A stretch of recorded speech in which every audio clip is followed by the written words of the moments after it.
All right, buddy. Good to have you on. This is Sam Deeds. Tell me what you did this weekend, Sam. And then I want to talk about also what we're going to talk about on this deal.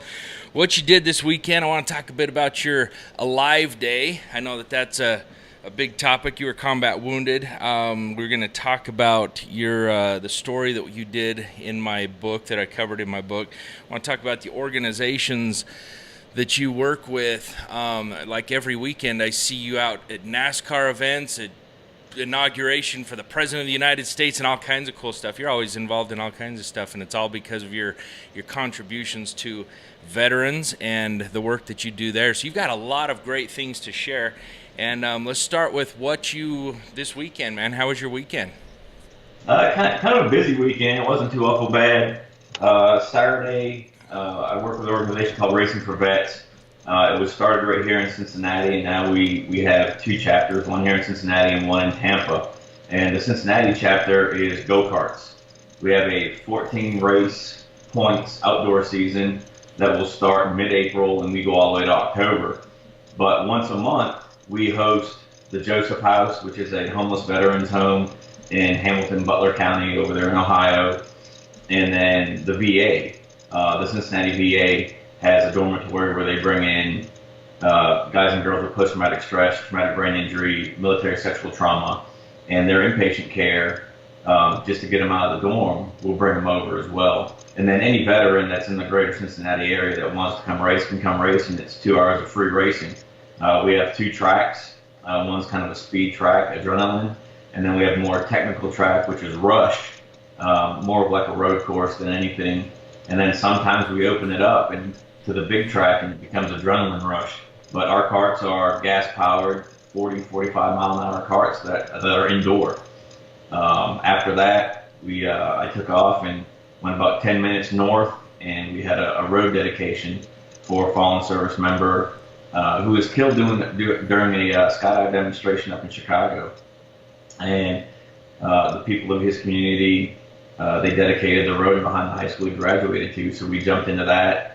And then yesterday, down in St. Petersburg, Florida, we kicked off the Firestone Grand Prix of St. Petersburg for IndyCar.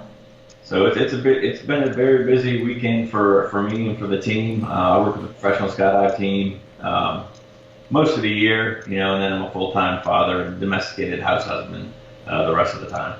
Domesticated house husband. You live in Kentucky, right? Correct. I live in northern Kentucky. It takes me about 15 minutes to get to Cincinnati. Right on. Were you ever at Fort Campbell? I wasn't. We did a little bit of training at Fort Knox when I was on recruit duty. We would have these big field meets once a year, twice a year, and they hosted us one year down at Fort Knox. But yeah, I never went to Campbell. Gotcha. I was always at Lejeune for the most part. So we trained at Benning, we trained at Bragg, but most of the time it was Marine Corps training centers. Right on. I spent most of my time at Fort Campbell, and I loved the area, man. Tennessee and Kentucky is just beautiful, and loved being out there. The hunting and fishing was great, and it was a lot of fun being close to Nashville, and it was pretty cool. I just liked the whole area.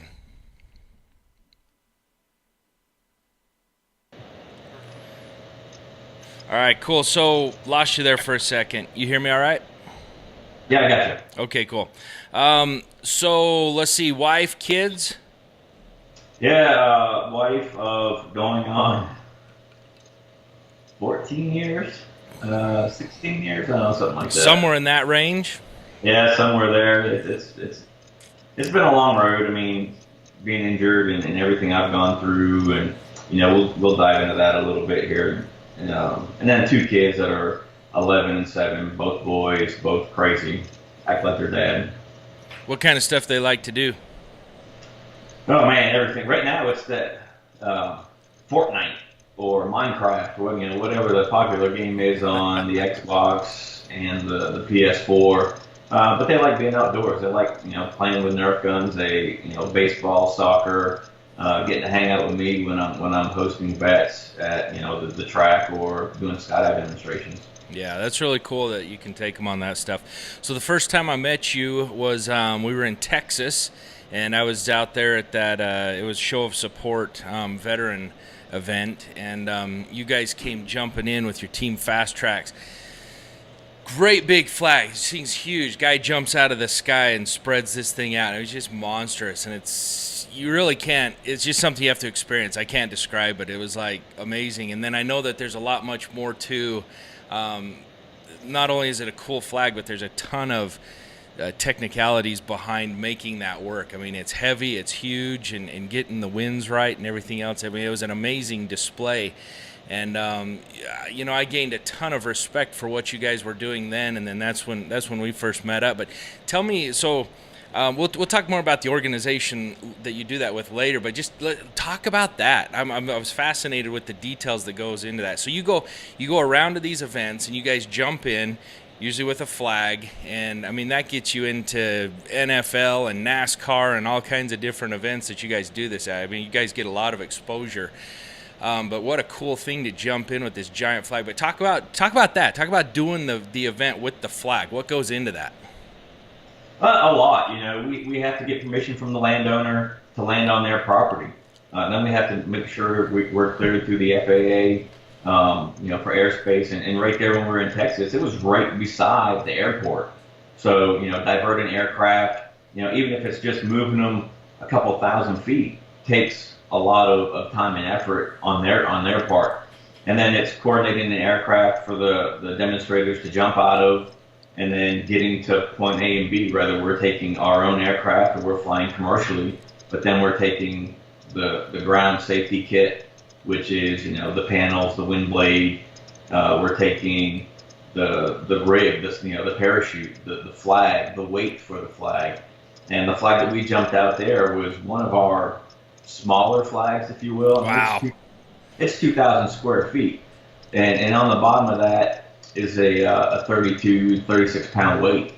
So, 2,000 square feet is as big as most people's homes, or bigger than a lot of people's homes, depending on where you live. And so we do NASCAR, we do IndyCar, we do Formula E when Formula E came out, we do the NFL, Major League Baseball, Major League Soccer, NCAA, air shows, balloon festivals, charity events. We're all over the place.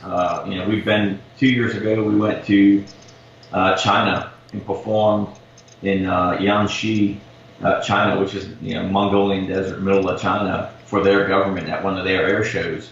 We did the D-Day anniversary over in Normandy one year. We've jumped in Moscow, Russia. We jump all over the place, and it's a profit team. But if there's a nonprofit out there, we have something set up in place that we'll work with them, and like we did with Terry out there and show support. I was part of their program in 2009, so that's how we kind of got tied into that jump out there last year, 2 years ago. Man, that's awesome. How did you jump a lot when you were in the Marines? I didn't. So as a Marine, you have to be Anglico, which is basically like air delivery or reconnaissance. Now MARSOC is included in that group. They started doing incentives for jump school for reenlistments, but I was never part of that. So I was a straight leg infantry for most of my career. 3 years on recruit duty, back to the infantry, and then transitioned over to be a mechanic on the Osprey. I had 2 jumps as a civilian, civilian jumps, just static line out of this crappy aircraft in, middle of nowhere, Indiana. And then after I got out, one of the Gold Star dads, the kid I served with who lives in Ohio, said, Sam, they had this PR thing going on for the balloon festival, and they want a Purple Heart to jump. So I went up, did a tandem, and kind of enjoyed it. And then I started, and then the doctors found some shrapnel in my femoral artery, and they're like, yeah, you're done jumping, you can't jump anymore. That's where the harness rides. So a couple of hard openings could push the shrapnel into the femoral. But now I do a lot of ground safety stuff, which is fine by me. I do a lot of media for the team, and I still get to travel, and I still get to take part in everything that the jumpers themselves are taking part in. And on the ground, you're calling the winds and everything else, right? Yeah, right. I'm talking to the aircraft. I'm giving them the countdown to exit. I'm giving them their wind calls on the ground.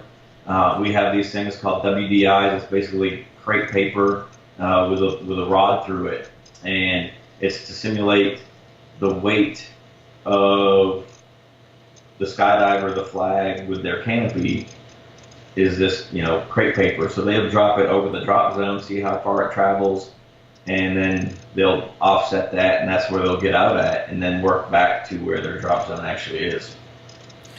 It's awesome, man. I was in aviation, and don't tell anybody, but I'm actually afraid of heights.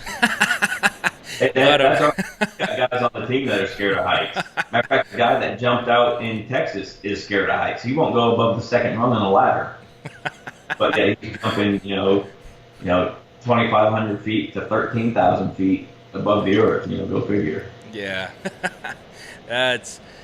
I don't know. Yeah, it takes some guts, man. Okay, so I love it. Tell me about your Alive Day. What's your Alive Day? I have two. Two Alive Days, man. Yeah, it's pretty crazy. February 19th is the first one. We were patrolling from India Base, which is halfway between Abu Ghraib and Fallujah. We were on our way back, and it had rained, so everything was muddy. And for those who have not been to Iraq, the sand is so fine that when the water hits, you take a step, and then it just clings to your boot. It's like a talcum powder. Oh yeah, the next step you take, you get more mud on your boot. So you might be a size 10, but by the time you make 4 or 5 steps, you're up to a size 20. Right? Like snowshoes. There, yeah, it's crazy. So but there's no snow. We got to this field that we were supposed to cross, and I made the conscious decision to take the road. The engineers had just come through earlier that day and paved the road, so there was 4 inches of mix over the road, and we get about halfway across the road, and boom, it detonates. I mean, 3 feet from me, if that. Through one of my Marines, probably 15 feet up against a fence. The charging handle of his saw went into his leg. Overly got sent home. I suffered a grade 2 concussion, traumatic brain injury. I had a small cut on my hand. That threw me about 10, 15 feet, and then I came to and saw a couple guys that were paying more attention to us than everybody else was, and gave chase, and didn't realize it, but my pistol came out of the holster, and I'm dragging it behind me through this mud and up through the leash, and then it came undone, and they went through a house and disappeared into the crowd, and we just kind of lost them. And I returned back to patrol, and one of my Marines hands me this glob of mud that easily was, like this big. I'm like, what am I doing with that? He said, that's your pistol. Good luck cleaning it. And I looked, and the leash was there, and my pistol was gone, and sure enough, break up this mud, and there's my M9 in this big, huge glob of mud. And then you fast forward 29 days. We're coming up on it here soon, March 20th. We were tasked to set up a vehicle checkpoint to the west of Abu Ghraib prison on a road that we dubbed Kandari Market Road. We'd come through there earlier that day, patrolling again back from India Base. And nothing was out of the normal. When we came through, when we went out that night, the deal was to leave a 4-man team back, with 2 of them keeping rear security, and then 2 of them were going to patrol between the vehicle checkpoint and the rear security. As we moved forward, there was 2 rock piles on each side of the road that weren't there earlier that day. Didn't feel right about it. Stopped everybody, went up, and I actually stood on the rock piles and didn't see anything. So still didn't feel right about it. We went down around it, set up on the other side, and as I was getting ready to call the engineers in to take a look at it, I hear a noise from behind me, and it was 2 of my Marines approaching the danger area. I went back behind the Humvee. We had a 240 mounted on the Humvee for security for the checkpoint, and told them, hey, there's a possible ID here, get out of the area. They turned, cleared the area, and as soon as I turned, the Vex was detonated. From all the analysis, looked like a 155 casing on each side of the road that detonated simultaneously. threw me from 4 or 5 feet from behind the Humvee to 4 or 5 feet in front of the Humvee.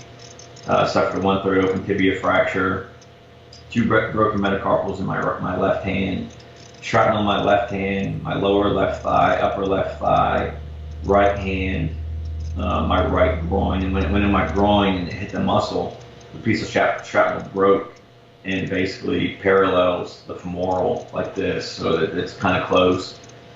The next thing I know, our corpsman's pulling me by the troop strap off the road, sticking morphine, throwing tourniquet on me, throwing me in the back of the Humvee, and I'm getting medevac back to Abu Ghraib. Bravo Surgical there was the second most leading trauma facility in the country at the time outside of Balad. They put an external fixator on. From there, I got transferred to Balad to Landstuhl, a couple days in Landstuhl to get all cleaned up, and then back to the States. And 42 surgeries later, with more on the horizon, I'm here. 42 surgeries. 42, yeah. There was some internal complications that we found a couple years after I got back. Had sludge in my gallbladder, so simple in and out, same day surgery. Doctor went in there and almost cut my bile ducts completely off. So the doctor went back in 3 or 4 more times to try to reconnect them, failed. They transported me from the Naval Hospital at Camp Lejeune to UNC Chapel Hill. The doctor over there flayed me open like a fish, and come to find out, most of my organs were gelled together. So we had to separate everything, and then they did what's called a Roux-en-Y hepatic jejunascopy. Basically took a 10, 12-inch section of my upper intestines completely out, reconnected the intestines to the stomach, took that 10-inch section that they resected, tied it into my bile ducts, then back into my upper intestines. So I've had a lot of complications with that, getting septic and jaundice and bacterial infections and things like that. So I'm in the hospital for 6 to 8 months with this stuff, with a severe bacterial infection. Wow. Well, first, let me tell you, thanks for your service, man. It's amazing what you've been through, and it's amazing what you continue to do. And from one brother to another, just thanks, man.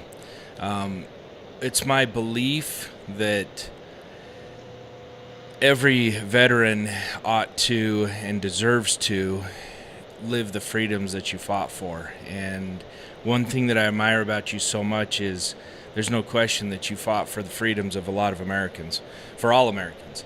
And but I want you to know and never forget that those freedoms are for you too, man.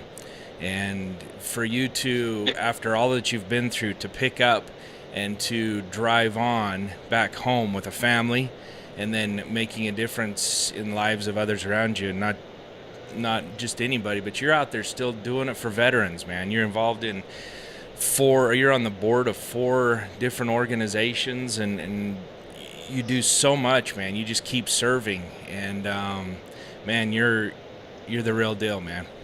And I mean that. I appreciate that. But I want you to always remember to live the freedoms that you fought for, man. I hope that you live a good life and are fulfilled in the things that you do, because you deserve it as much as anybody. I appreciate it, and I do, and it took me a while to really, one, realize I had an issue. A lot of people, especially, military-oriented people, if they have post-traumatic stress, get diagnosed with post-traumatic stress, they don't want to admit it. A lot of commanders are great soldiers, sailors, Marines, airmen, Coast Guardsmen out of their job and put them in admin positions because they have post-traumatic stress. If they're not lacking in their job, let them do their job, but encourage them to seek help, encourage them and let them know it's okay. One, to have post-traumatic stress. 2, to talk about it. Whether it's with a doctor, a battle buddy, or whoever will listen. I was fortunate enough after I got out to be tied into an organization whose sole focus was post-traumatic stress, traumatic brain injury, and the veteran suicide rate. And I got to be the spokesperson for them for a couple of years. did Ron White's comedy salute to the troops, went to Barrett Jackson, raised over $1 million for the foundation. And it was all about me telling my life events with post-traumatic stress and what my family had gone through and what they had continued to go through with my struggles. So now I'll tell anybody who will listen, and I know for a fact that I've saved one life for sure, because he reached out to me about a year after and said, "Hey, listen, I hung myself. I was done living." And he saw me on Ron White's comedy salute to the troops, and he's like, "Hey, if Gunny can do it, I can do it." Right. And he told me what had happened, what he'd done, and now he travels all over, the Winston-Salem area where he is, and talks to the VA, talks to the reserve units that pre-deployment, post-deployment, and let them know, hey, this is what I went through. It's okay to talk about it. It's okay to seek help.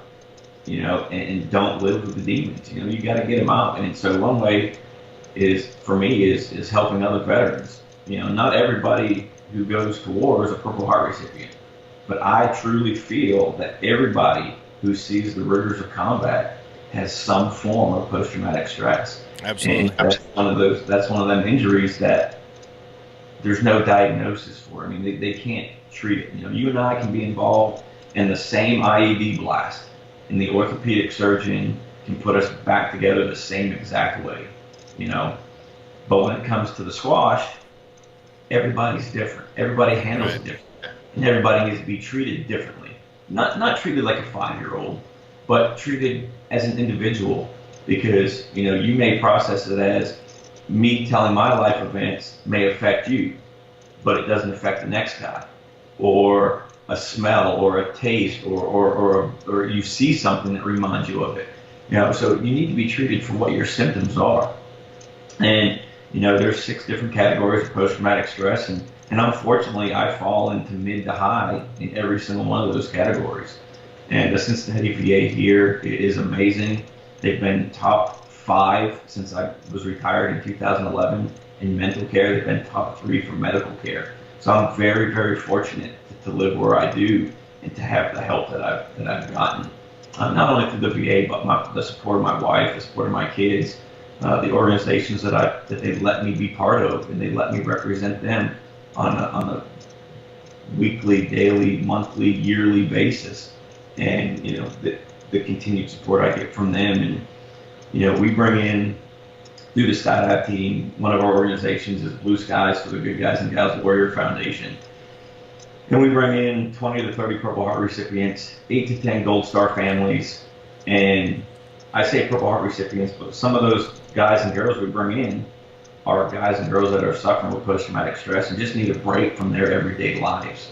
So combat wounded vets, but we bring in, and it's 4 days of stress-free fun. I mean, it's jam-packed. There's rest built in. So take, for example, this year, they'll all arrive on the 19th between noon and 4. We'll have an orientation, and then we have a Jeep club that works with us. They'll bring in 50 Jeeps.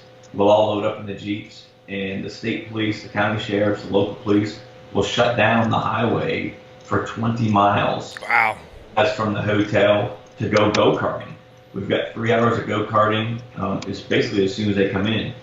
And then towards the end of the night, we have bow fishing at one of the lakes, local lakes here. We have our own personal airboat that we bought. Another guy comes in from another organization that I work with and donates his time and support. His boat. That's at night, like you use spotlights and stuff?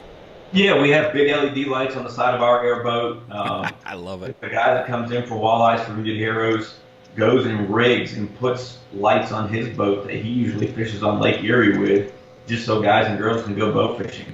That's awesome. It's trash fish. We're not allowed to fish for game fish. So, but I mean, they're getting big carp, and things like that. So that's night 1. So, and then the next day we'll wake up and we'll go to the gun range. Last year we had 23 different platforms that we shot, and 3 events are scored. We have gifts, trophies, if you will, for the top shooters in every category, and then the top shooters overall. They get teamed up with a sponsor, or they get teamed up with one of my team members, they get teamed up with another veteran. an ambassador who's coming back from the previous years, and it's just good, fun competition. I don't care who you are, all Type A's, all military. It's a game of one-upsmanship. If you can eat a Big Mac, I can eat the double Big Mac, or whatever Right. it is. Yeah, it's competitive. Yeah. So and then half day they'll come back, and then we have a classic car club and an exotic car club that comes out and transports us to a private concert that we have.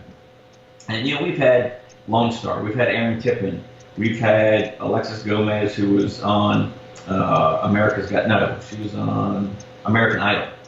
Yeah. We brought in local talent from Nashville. We've brought in a local band called Deviate. They're an 80s/90s cover band.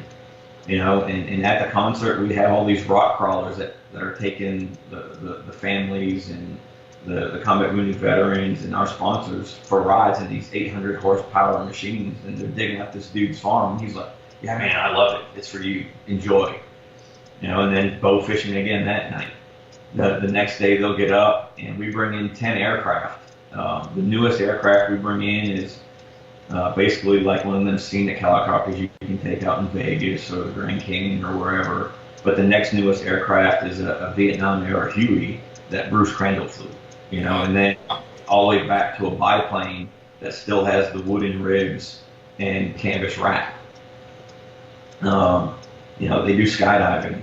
We're a skydive team. How are we not going to take people on tandem skydives? Or, if you're a Purple Heart, we will teach you to skydive for free, until you get your A license. And that's 25 skydives, and you go anywhere else, you're paying $2,500 to $3,000 just to do that. And we'll do it for free. Man, can you imagine how much people would spend for that full event that you're talking about, like skydiving, go-kart racing, night fishing, and everything else? How much a 4-day event like that would cost for just civilians to go do? I mean, that would be, and I think a lot of people would do it. That would be a lot of fun. You ought to do those, make the money, and then that would pay for all the vets. So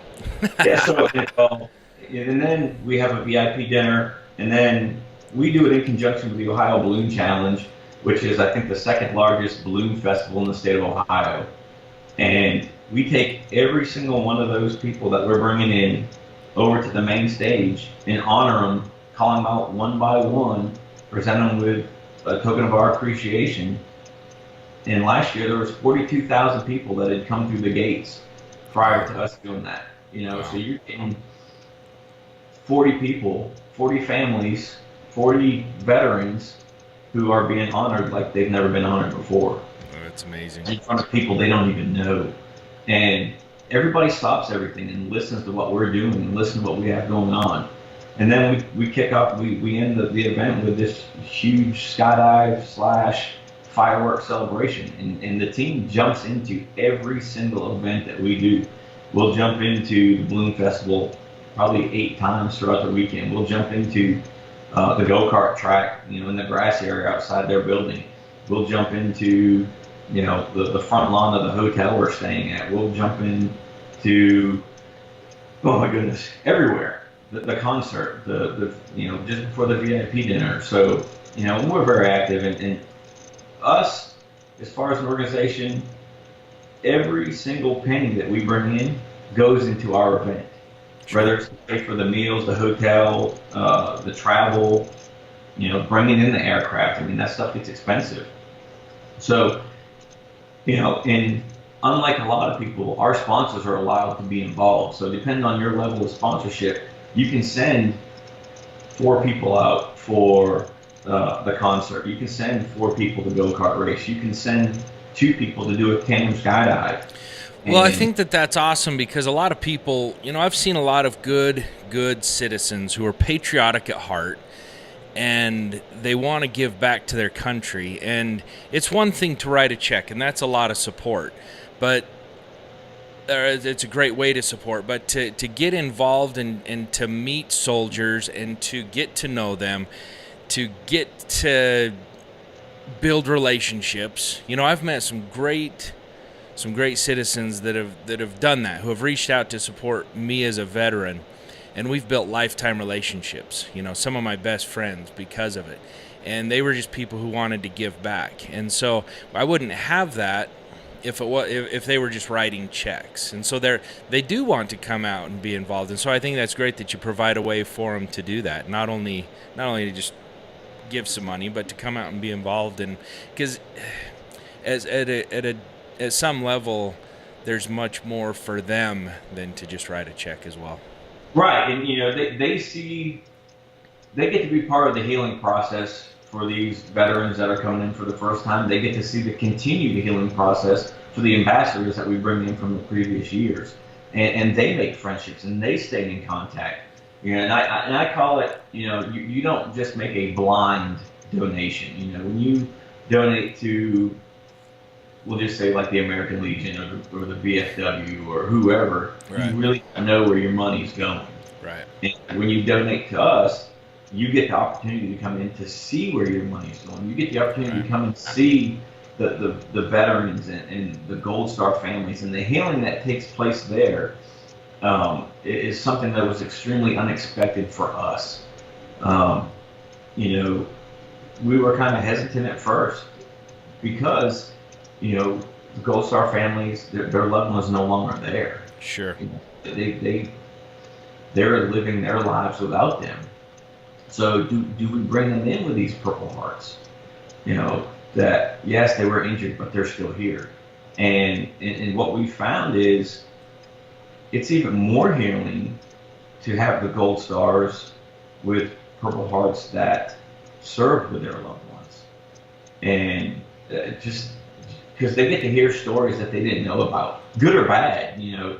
They get to hear about their son going to this college frat party with a dude's collar popped up saying, "Hey, you look like a douche." Right. He may not have told his dad that, but yet now the dad's hearing it from some of the guys he served with, or heroics that had happened, or anything. And so the healing process for everybody is phenomenal. And we fortunately last year did a documentary, and I think it's like 40 minutes long, but it was focused around 3 core groups of people, and I was fortunate enough to be one of those people with one of the Gold Star families that we bring in.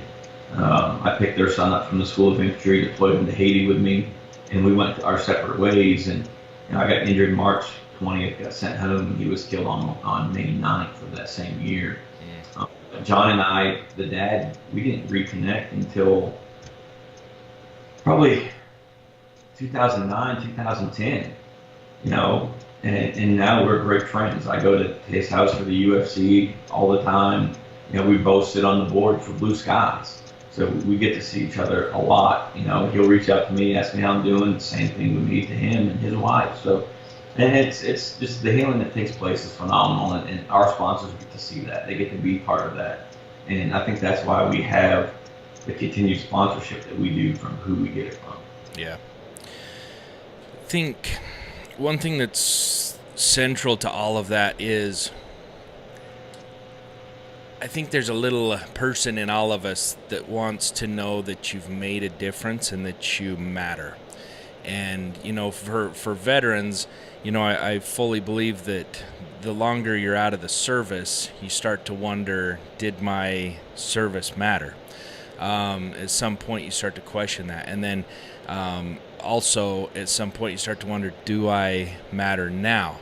And then, for those who take that same concept into the families, Gold Star families, that are like, wow, did my husband's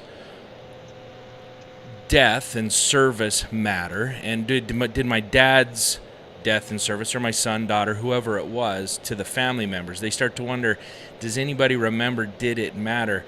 And then also to those who are contributing to, the patriots and citizens of our country who are contributing to these veteran organizations, they wondered, does my donation matter, and or can I really matter? And to come out and have that connection, and to see, like you said, to talk to guys that knew your family member, and to get to know them, and that makes it real. And to remember, he did make a difference.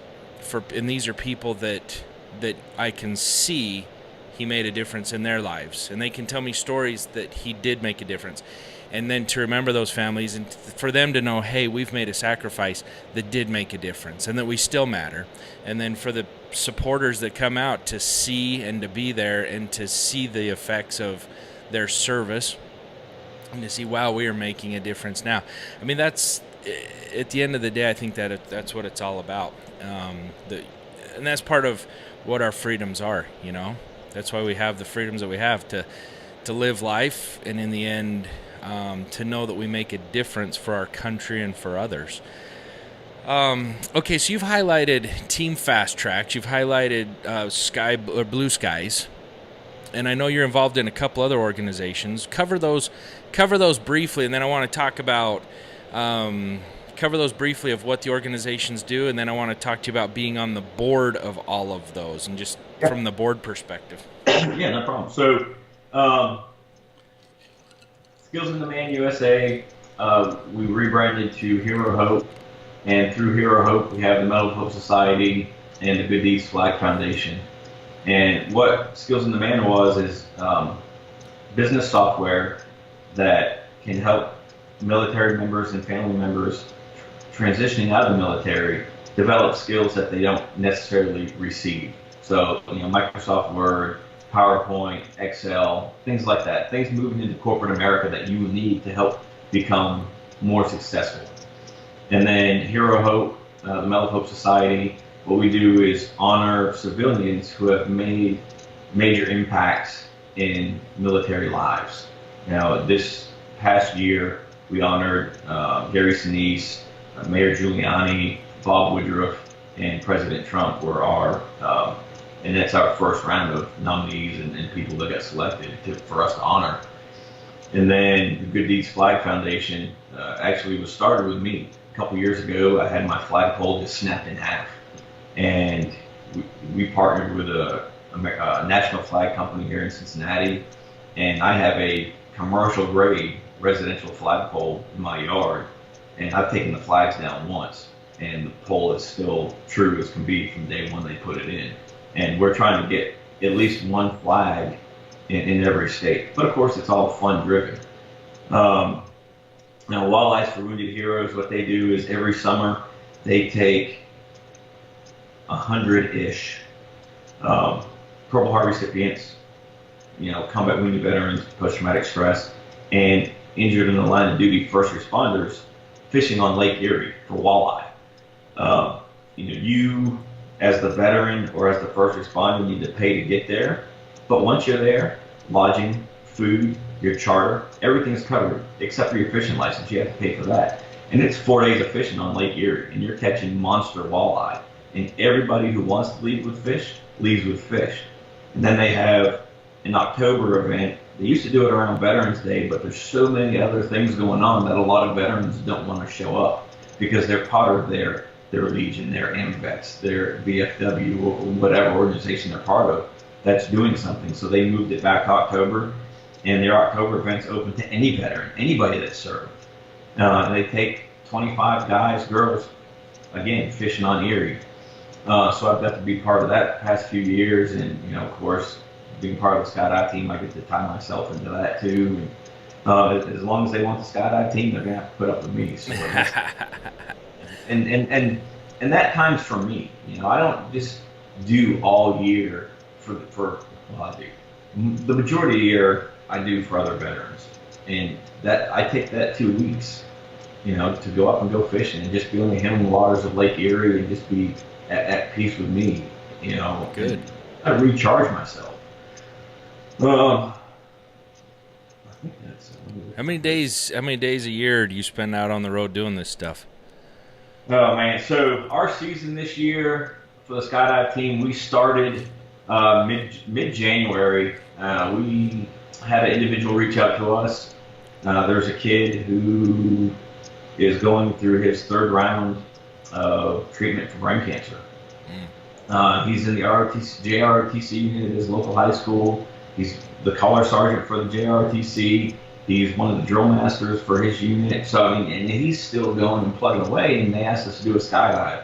And unfortunately, the winds were so high. I mean, they were 30 plus mile an hour, 50 plus mile an hour at 1,000 feet, and that's way above our limit. So there's no way that we could have done it. But uh, we still honored him, and we made him an honorary member of the team. Gave him a whole bunch of swag, stickers, coins, what have you. So, but our normal schedule will start at Atlanta with NASCAR, which is usually first weekend in March, last weekend in February, and we'll go all the way to the Military Bowl, which is usually the last weekend in December. And I'm gone at least every other week. And I may not be traveling to as far as California like I am this Saturday, but we may have local stuff. But sometimes we have 5 different events, and I may do the first and the third, or the first and the last, or the first, third, and the fifth, depending on who's available. We have 40 demonstrators on the team, and probably another 15 ground. But with me being retired and a domesticated house husband, I have more freedoms than the guys and girls at work. So I'm more available than they are to do what we do. Which is cool. So you spend, it's probably fair to say that you spend a good full-time job contributing and managing all of, between these different organizations. Yeah, that's extremely accurate. And it's not always leaving the house. I might be, Facebook messaging or texting or emailing, what's going on. And for Racing for Vets, we do all the fundraising. We do all the maintenance. We will bring guys in to teach the caster and the camber and weight distribution and how to increase your horsepower of your engine if it's one of those engines that we can do that to. But it's all stuff that we do ourselves. The veterans do themselves. And then we race. So it's to and from the racetrack. It's finding guys and girls that want to be involved, that truly want to be involved with the program and have the heart for it. And that's for everything, So, as a board member for the art organizations or a steering committee or whatever have you, wherever I fall, it's one, making sure the organization's doing what the mission of the organization is.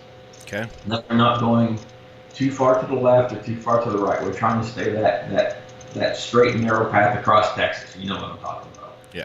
If you've ever driven across Texas, everybody knows. So it's trying to stay in that middle and keeping the focus of the organization what the focus is. We have heard or seen big organizations that went too far to the left or right that suffered tremendously.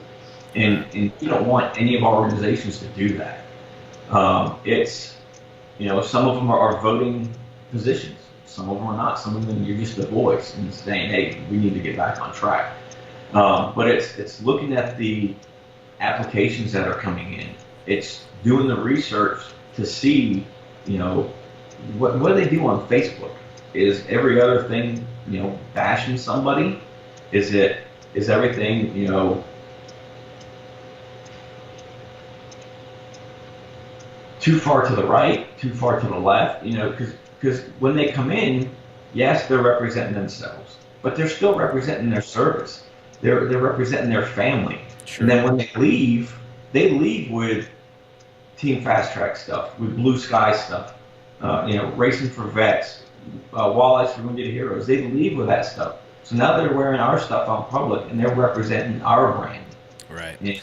That's a great point. That's a great point. Not only for going to a veteran event like this, but if for jobs or anything else, how you got to have your act together, and you can't be on Facebook bashing a bunch of stuff and being way out there and expect to get good jobs, because employers are doing the exact same thing. They're checking up on their people to see if they're going to be a good mix for their environment, and they have to build a culture that everybody works in and so forth. And it's if they're dirtbags at home and then expect to be different when they show up, it doesn't help. It doesn't help the organization. It doesn't help the business. It doesn't help. So guys need to get that stuff together if they want to succeed. Right. And I've run into so many veterans, and myself included. There are more deserving veterans and I hear it all the time. There's somebody more deserving. There's somebody more deserving. Well, you know what? You put your name on the contract, which you have to sign like 50 times, drug waiver, this statement, I mean, so you're signing your life. And whether you're a cook, a medic, a pilot, an infantryman, whatever, sometime during your 4 years or 40 years of service, there may be that time where you have to go to war. Right. Whether it's war that World War II veterans saw, or Korea, or Vietnam, or what we're seeing in Iraq, Afghanistan, or whatever hole we may be in at the time. Haiti. We saw combat operations in Haiti in 2004, but nobody hears about that. It's just the big areas that we hear about. So you sign your name, and knowing that there's that possibility. So for me, you are worthy enough to come be part of this.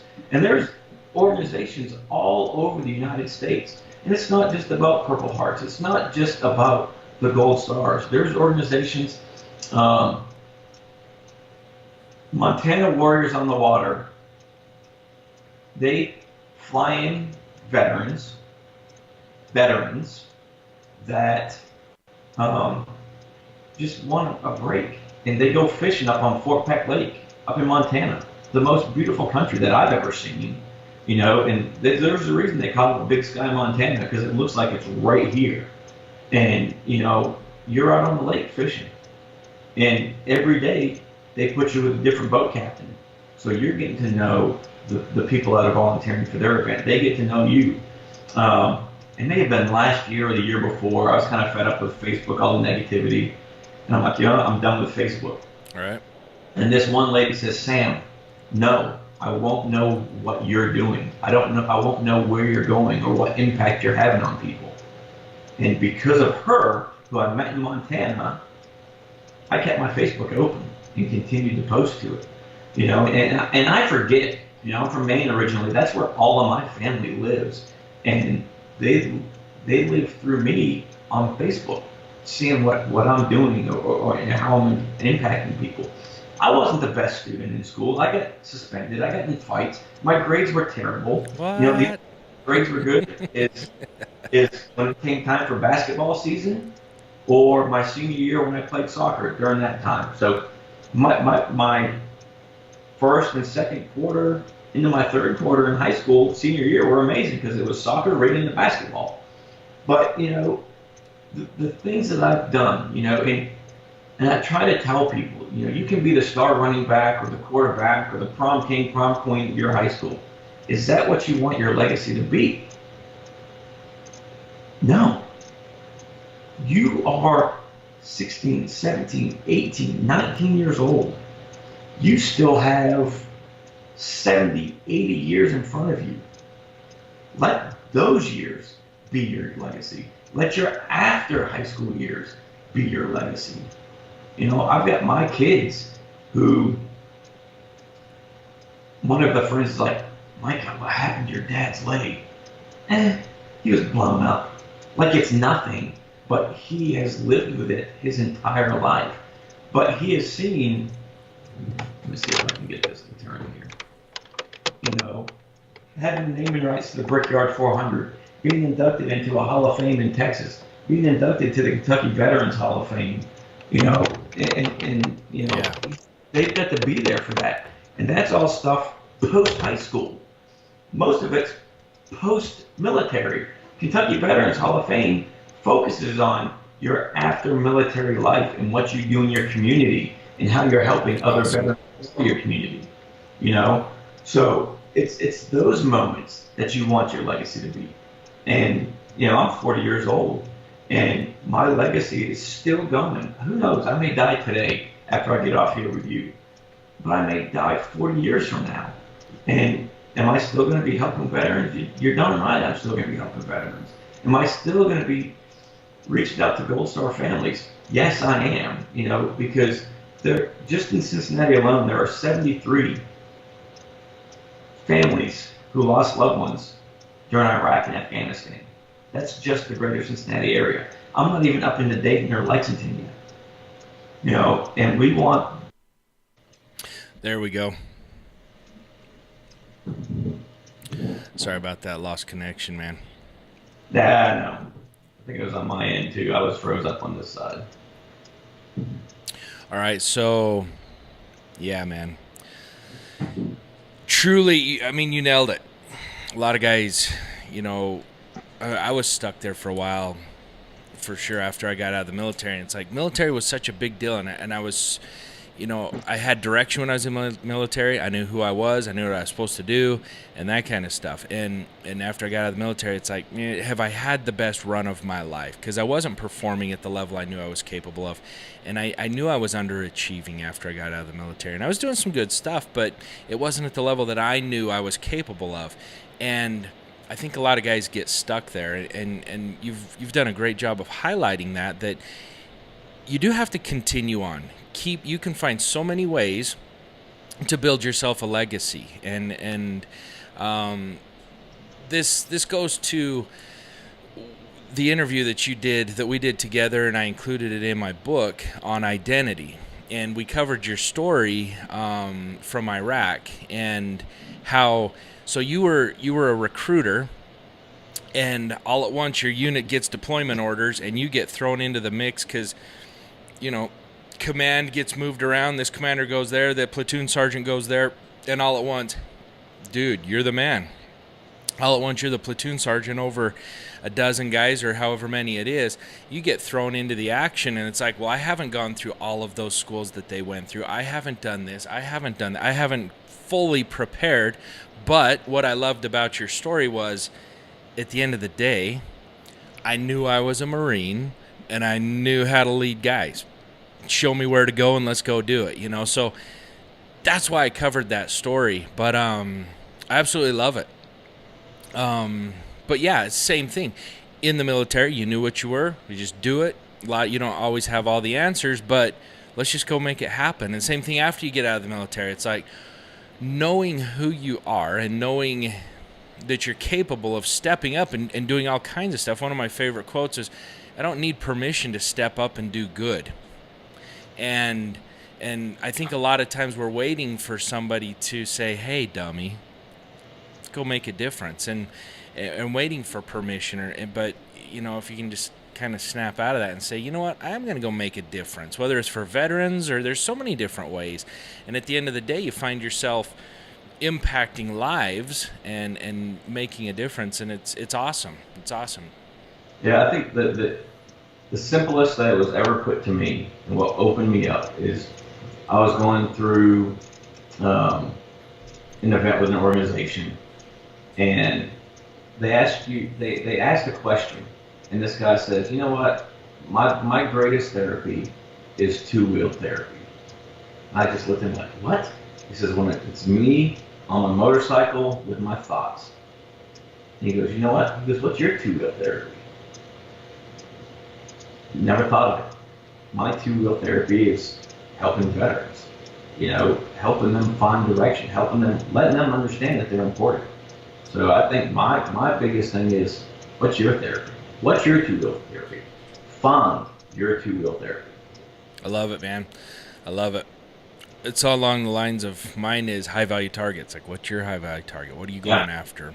So I love it. And there are those who just continue to go to activities and organizations like this and the events like you provide. And it takes them a while to say, okay, I'm ready to move on my own. They take, but eventually it's kind of like the bird getting kicked out of the nest again. It's like, okay, cool. But it snaps, one day it clicks, and most guys hit that point when they say, okay, cool, and they get back on their feet. Now, I, for one, am super thankful for the people who run organizations like yours. At times that I really needed it, I attended events like that, and people coming out and just helping me get out and do those kind of things again. You get to the point that it's like baby steps. It's like, man, I'm just trying to function again in society. And it's sad. is sad that we get to that point, but that's the reality. And there's two things we kind of covered this way back in the beginning, but it's like double whammy. Guys that are in the military, you always have to have your crap together. You never want to be that guy. And from day one in the military, we are trained and we are wired to always have your crap together, and you don't want to be that guy on your team that doesn't. And so you've always got your stuff together. Number two, we're men. Men don't admit that they need help, You drive around for hours, but you're not going to stop. You drive around for hours lost on some back roads, but heck if you're going to stop and ask for directions, right? And so it's like double whammy, but it's amazing, like, if you can just get over that and say, okay, cool, I'm ready for some help. And there's so many guys that have already walked that path, guys like me, guys like you, and so many others that are out there willing to help. And I think like that was one of my biggest hurdles, was just admitting, okay, guys, I'm down and out, and let's get this built back up. And once I quit resisting and just opened up, that's when a lot of things happened for me, So. Yeah, I mean, you've got to live for you. I can't live for you. I can't live for the guy that was to my right or the guy that was to my left. I have to live for myself. And, being a family man, I have to live for my kids. I can't let my kids, their brain's still developing, see me just in the slump all the time. I can't neglect them from going to the Reds or the Bengals. Anyway. Yeah. Or to whatever event it may be. I can't neglect them from wanting to play baseball or soccer because I hate being around crowds. So I got to live for me first, but I also have to live for them. Yeah. And then I've got the wife piece. And so, who's more important? Me, the wife, the kids. So it's that. It's balance, man. Plus work, And, yeah. And everybody's like, how do you make it work? You're gone all the time. How do you make it work? I'm home long enough to get on her nerves. And then I leave. But that second piece is I'm gone long enough for her to miss me. So that's how it equals out. Nice. Well, brother, thank you so much. This is some great information. You are such an inspiration to me, and I know that you have so much to offer other veterans, and so that's why I wanted to just do this chat and get it out there, because you never know who it's going to help.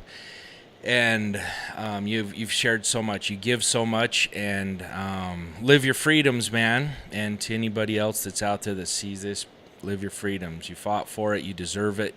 And find your high value target. Find your two will. What'd you call it? Your two will. Yeah, live for you, and find your 2-wheel therapy. 2-wheel therapy, man. Fishing, bow hunting, whatever. Find your 2-wheel therapy. Awesome. All right, man. And I'll include links to those organizations that we talked about.